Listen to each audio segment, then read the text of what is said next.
We'll talk about the one that we have now, which is a new exclusive pen that we have developed with Herbert pens.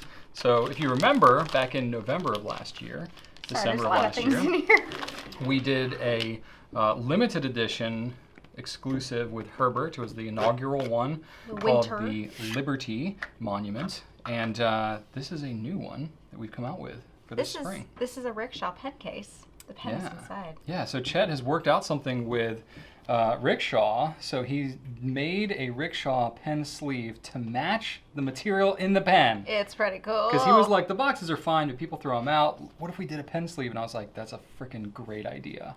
So that's what we're doing on this pen. We thought it'd be kind of cool. Nice little value add. Purple plush on the inside to match. Exactly. So this is the Herbert Maymont. Maymont is the model. Yeah. Maymont is named after a park nearby in Richmond. It's a park. It's also, it's kind of a Richmond landmark. Yeah. So Chet Herbert is also based out of Richmond, as are we. So, and all of his pen models are named after places in Richmond. There you go. So it's kind of cool. It's like local to us. Monument Avenue, Maymont. He's got a whole bunch of other ones. The Churchill, different places. Yeah. So this is the Maymont. It does post. So if you're into posting. Yeah, because the Monument that we had before did not post. Yes. And that was a clear one. This is not clear. Yes, it is not clear. As you can see. It's not clear to me what it's made out of, Brian. That's right. Oh, no. Don't do that. Actually, I did want to touch on that, what it's actually made of. I know. I was trying to segue. Because of material. Oh, okay. That was just a very bad one. A very obvious setup for a segue.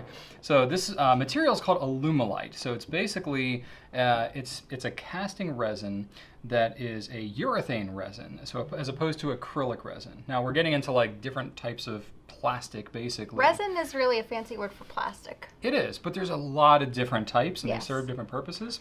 This is high-grade plastic. This resin, I guess the best kind of way that I can describe that it is like if you have like a bar top, and it's got like that really thick kind of clear coating on it.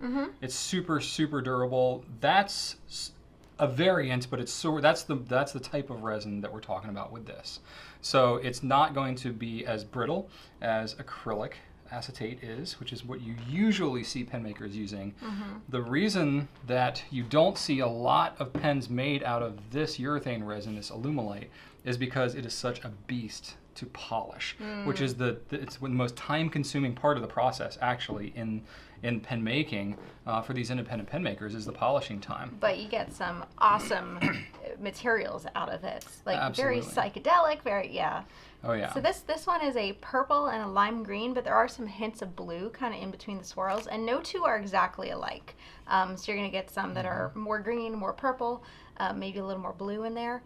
And we named this Belladonna, which is a fancy name, or the scientific name, I guess, for the deadly, the poisonous nightshade plant. Yes. And we looked up some pictures, we're trying to think like, okay, like, how do we name this thing? It's kind of cosmic looking, little Mardi Gras-esque. So we're just like Googling things that are like lime green and purple and trying to find things, and we came across. It's got some blue in there too. Yeah, we came across a plant. We're like, yeah, that looks pretty accurate. Pretty spot on. It's not poisonous though, so don't worry about that. No, the pen itself is harmless. Yes. Yeah, but it's super durable too. Like one of the things Chet was really talking to me, because I was asking him more in depth. I was like, what do I tell people about this Alumilite? Because honestly, it's a material I've worked with before, but we haven't really sold many pens out of it. And he was like, it's really, really hard to polish, takes forever, but the polish lasts a really long time. Like he carries it around in his pocket with his keys for like a couple of years, and it still looks like the day that he put it in there. So but you also get very, very durable. Pen case. And you get the pen sleeve, so you'll be in good shape. Comes with a converter, 2 cartridges. Is it also eyedropperable? It is, yeah. Yes. So a little bit of silicone grease on the threads. The threads are pretty tight themselves, but a little bit of silicone grease and you'll be in good shape to eyedropper that if you want a huge ink capacity. So this is a limited run, also out of 300. Yes. Yep.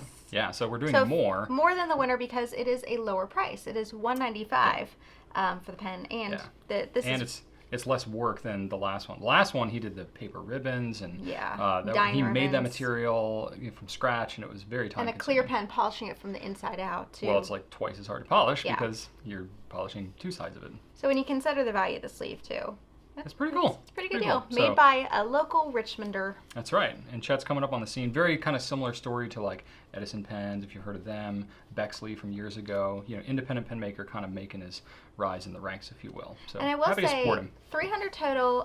We don't have all 300 at the start. They're kind of being delivered Yeah. throughout the next couple weeks. So if we do sell out, don't worry. We'll be restocking. We will have more until you see the, nope, we're done. Sorry, people. That's Yep. all, folks.